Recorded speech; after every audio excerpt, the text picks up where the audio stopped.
نحمده ونصلي على رسوله الكريم أما بعد أعوذ بالله السميع العليم من الشيطان الرجيم بسم الله الرحمن الرحيم آمن الرسول بما أنزل إليه من ربه والمؤمنون كل آمن بالله وملائكته وكتبه ورسله لا نفرق بين أحد من رسله وقالوا سمعنا وأطعنا غفرانك ربنا وإليك المصير لا يكلف الله نفسا إلا وسعها لها ما كسبت وعليها ما اكتسبت ربنا لا تؤاخذنا إن نسينا أو أخطأنا ربنا ولا تحمل علينا إصرا كما حملته على الذين من قبلنا ربنا ولا تحملنا ما لا طاقة لنا به واعف عنا واغفر لنا وارحمنا أنت مولانا فانصرنا على القوم الكافرين.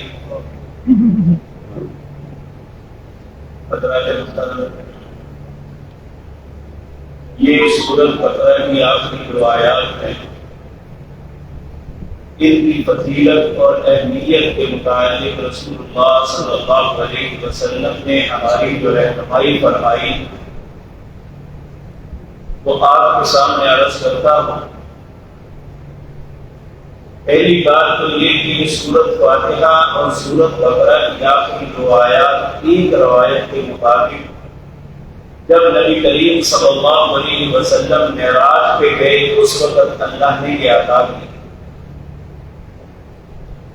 اور ایک حدیث میں یہ آتا ہے کہ نبی کریم صلی اللہ علیہ وسلم لوگوں کے ساتھ تشریف فرما تھے اور جبریل بھی آپ کے ساتھ. اچانک ایک زوردار آواز آسمان کی طرف سے آئی تو جبریل نے عرض کیا یا رسول اللہ صلی اللہ علیہ وسلم یہ آسمان کا ایک دروازہ کھلا ہے جو آج سے پہلے کبھی نہیں کھلا اور اس سے جو فرشتہ آیا ہے یہ آج سے پہلے کبھی زمین پہ نہیں آیا اور یہ جو دو نور لے کے آیا ہے آج سے پہلے کسی امت کو یہ دو نور عطا نہیں ہوئے. اور وہ دو نور کون سے تھے؟ ایک سورۃ فاتحہ اور دوسری یہ دو آیات جو سورۃ بقرہ کی آخری. نبی کریم صلی اللہ علیہ وسلم نے فرمایا ان دونوں سورتوں کے متعلق جو شخص یہ پڑھے گا دونوں اور پھر جس چیز کو طلب کرے گا اللہ اسے عطا کر دے گا. نبی کریم صلی اللہ علیہ وسلم نے فرمایا جو شخص اپنے سوتے وقت 3 دن تک مسلسل ان دو آیات کی تلاوت کر لے گا. لیکن آپ نے یہ بھی فرمایا یہ بہت کم لوگ کریں.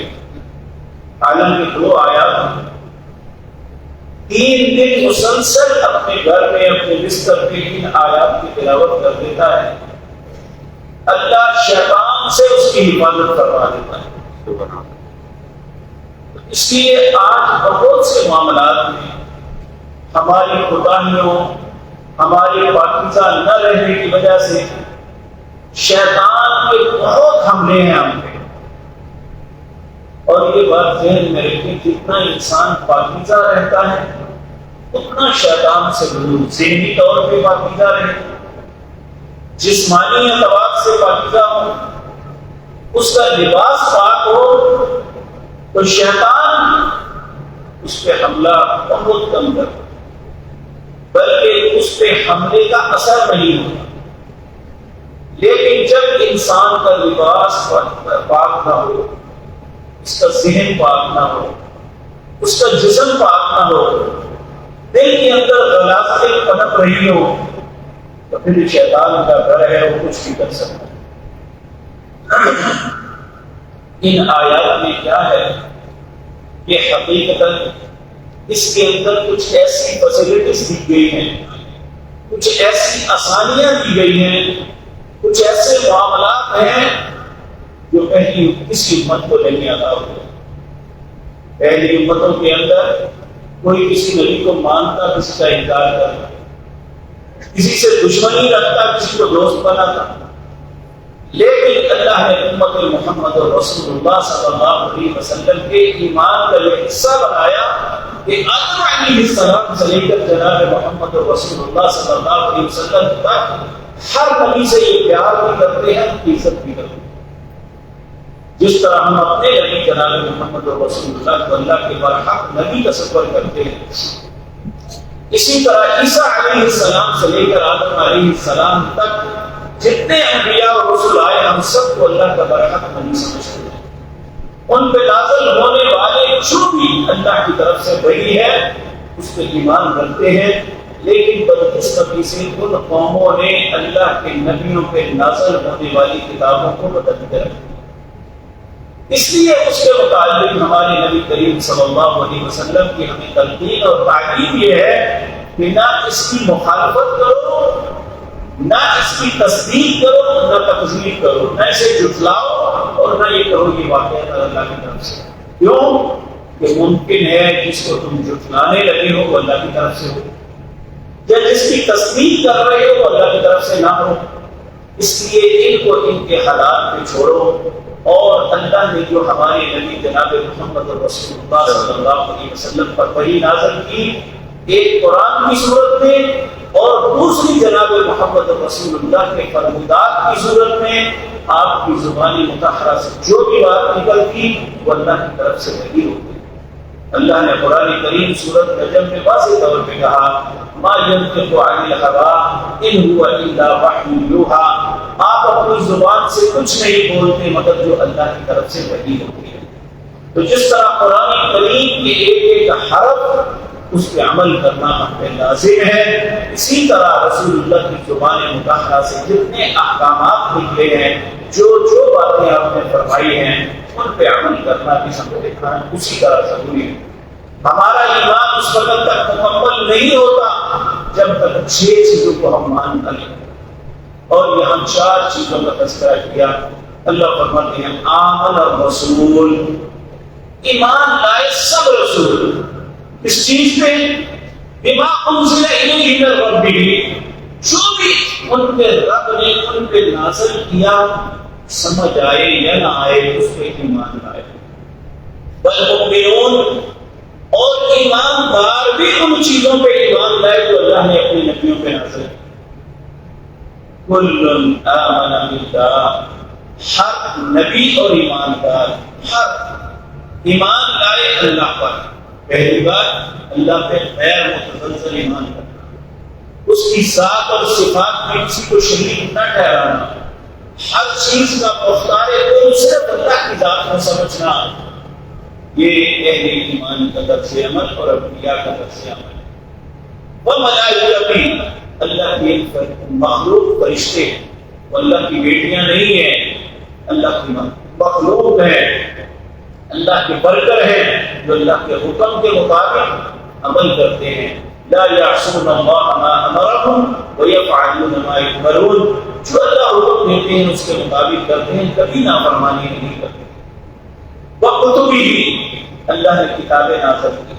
نبی کریم صلی اللہ علیہ وسلم نے فرمایا اللہ نے 310 یا 315 کتابیں نازل کی، ہم سب پہ ایمان رکھتے ہیں۔ ورسلہ، اس کے رسولوں پہ ایمان رکھتے ہیں۔ لا نفرق بین احد من رسلہ، یہاں 4 ایمان کی باتیں بیان کی۔ 5ویں یہ ہے جو نبی کریم نے تلقین فرمائی، والیوم الآخر، آخرت پہ ایمان رکھنا کہ ایک دن آئے گا جب ہم سب اللہ کے حضور پیش ہوں کے اپنی زندگی کا حساب دیں۔ والقدر خیرہ وشرہ، اور تقدیر پہ ایمان رکھنا، انسان کو اگر آسانیاں ملتی ہیں تو اللہ کی طرف سے، اگر خدا نہ خواستہ بیماری، مشکلات، تنگی یا جو بھی آتا ہے یہ اللہ کی طرف سے ہوتا ہے۔ تو اللہ رب العزت فرماتے ہیں لا نفرق بین احد من الرسل، رسول اور ایماندار کسی نبی کے درمیان تفریق نہیں کرتے، یہ ہمارے ہیں وہ ہمارے نہیں ہیں۔ جس طرح نبی کریم صلی اللہ علیہ وسلم، اس میں کوئی شک نہیں، اللہ کا حکم ہے کہ ہم نے بات صرف ان کی ماننی ہے، لیکن جس طرح ہم اپنے نبی سے پیار کرتے ہیں اسی طرح سیدنا عیسیٰ، سیدنا موسیٰ، سیدنا ابراہیم، اسماعیل، یعقوب، اسحاق سب کے ساتھ اسی طرح پیار کرتے ہیں، انہیں اسی طرح احترام کرتے ہیں جس طرح ہم اپنے نبی کریم صلی اللہ علیہ وسلم کا احترام کرتے ہیں۔ وَقَالُوا سَمِعْنَا وَأَطَعْنَا، پچھلی آیت میں آیا تھا کہ تم ظاہر کرو یا دل میں رکھو، جو بھی ہوگی اللہ اس کا محاسبہ کرے گا۔ جب صحابہ کرام نے رسول اللہ کے فرمان کے مطابق یہ کہا، قالوا سمعنا وأطعنا، کہ اللہ ہم نے سن لیا، اطاعت کریں گے، غفرانک ربنا وإلیک المصیر، اے ہمارے رب ہمیں بخش دینا اور لوٹ کے ہمیں تیرے بھی حضور آنا۔ اب 5 قسم کی فیسلٹی اللہ نے امت محمد رسول اللہ کو دی جو آخری آیت میں بتائی۔ سب سے پہلی فیسلٹی، لا یکلف اللہ نفسا الا وسعها، جس چیز کے کرنے کی انسان طاقت نہیں رکھتا اس کا مکلف نہیں ہے، اللہ نے اس کا مکلف نہیں بنایا۔ آپ دیکھیں ہم کھڑے ہو کے نماز پڑھتے ہیں اللہ کی توفیق سے، اگر ایک آدمی بیچارہ بیماری، کمزوری، لاوری کی وجہ سے کھڑا ہو نہیں سکتا، وہ بیٹھ کے پڑھے تو اسے پورا ثواب ملے گا، لیکن ایک تندرست آدمی بیٹھ کے پڑھے گا تو اسے آدھا ثواب ملے گا۔ اسی طرح بعض لوگ، عموماً لوگ اللہ کی توفیق سے رکوع اور سجود کرتے ہیں، کچھ لوگ اپنی معذوری کی وجہ سے بیچارے نہیں کر سکتے، ان کی یہ نہیں کہ نماز میں کم اجر ملے گا، چونکہ ان کی استطاعت نہیں ہے، وہ سجدے میں جائیں، کمر یا گھٹنوں کی تکلیف کی وجہ سے ویسا نہیں کر پاتے، تو اللہ ان کی مجبوری کو جانتا ہے، اللہ نے اس چیز کا انہیں مکلف نہیں بنایا جو ان کے بس میں نہیں ہے۔ دوسری فیسلٹی اللہ رب العزت فرماتے ہیں، لہا ما کسبت وعلیہا ما کسبت، جو اچھا کرو گے وہ بھی پاؤ گے، جو خدا نخواستہ گناہ کرو گے وہ بھی پاؤ گے، اور کسی دوسرے کا گناہ دوسرے پہ نہیں ڈالا جائے گا۔ ولا تزر وازرۃ وزر اخری، کوئی دوسرے کا بوجھ نہیں اٹھائے گا، نہ دوسرے کی نیکی کسی کو کام دے گی، نہ دوسرے کی اچھائی دوسرے کو کام دے گی۔ ہر شخص نے جو اچھا کیا وہ بھی اسے پائے گا، جو برا کیا وہ بھی پائے گا، دوسرا اس کا نہ کچھ بگاڑ سکتا ہے نہ سنبھال سکتا ہے۔ تیسری فرمایا، ربنا لا تؤاخذنا ان نسینا او اخطانا، اے اللہ ہم سے اس چیز کا مواخذہ نہ کرنا، ان نسینا جو بھول کے ہو جائے، او اخطانا یا غلطی سے کر رہے۔ اللہ نے کہا نعم، میں اس کا مواخذہ بھی نہیں کروں گا۔ یہ تیسری فیسلٹی امت محمد رسول اللہ کو اللہ نے عطا کی، وگرنہ پہلی امتوں کو ایسی فیسلٹی نہیں تھی۔ ربنا ولا تحمل علينا اصرا كما حملته على الذين من قبلنا، اے اللہ ہم پہ وہ بوجھ نہ ڈالنا جو پہلے لوگوں پہ ڈالا گیا۔ پہلے لوگوں پہ کیا بوجھ تھے؟ کئی باتیں آتی ہیں، اگر کوئی چوری کرتا تو اس کے ماتھے پہ لکھا جاتا، اس کے دروازے پہ لکھ دیا جاتا، اگر کوئی گناہ کرتا تو اس کا گناہ عیاں ہو جاتا۔ آج ہم اتنی خطاؤں کے باوجود اللہ نے ہم پہ پردے ڈالے ہوئے۔ اور 5 کی یہ بلا، ربنا ولا تحملنا ما لا طاقت لنا، اے اللہ جو ہمارے بس میں، ہماری قوت اور طاقت میں نہ ہو وہ بوجھ ہم پہ نہ ڈالنا۔ اور آپ دیکھیں کہ اللہ نے ہم پہ وہ بوجھ نہیں ڈالے، اللہ نے ہر معاملے میں آسانی کی ہے۔ ہم سارا دن اپنے معاملات کام کرتے رہے، ہمیں نماز کے لیے بلایا تو سارے دن میں مختلف اوقات میں 1 گھنٹہ نہیں لگتا جس میں ہم 5 نمازیں ادا کرتے ہیں۔ تو اللہ رب العزت نے ہم پہ کوئی ایسا بوجھ نہیں ڈالا جو ہماری قوت اور بس میں نہ ہو۔ یہ ساری باتوں میں اللہ نے کہا نعم نعم نعم، میں ایسا نہیں کروں تمہارے ساتھ۔ تو پھر فرمایا، انسان کہتا ہے اے اللہ ساری باتوں کے باوجود میں خطا کار ہوں، مجھ سے غلطیاں ہو جاتی ہیں، اے اللہ مجھے معاف کر دے، واغفر لنا، مجھے بخش دینا، ورحمنا، اور ہمیں ہم پہ رحم فرمانا، انت مولانا، اے اللہ تو ہمارا آقا ہے۔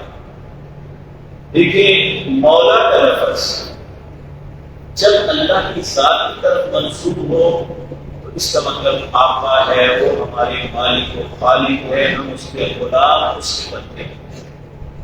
جب مولا کا لفظ کسی انسان کی طرف بولا جائے گا تو اس کا مطلب دوست ہوتا ہے۔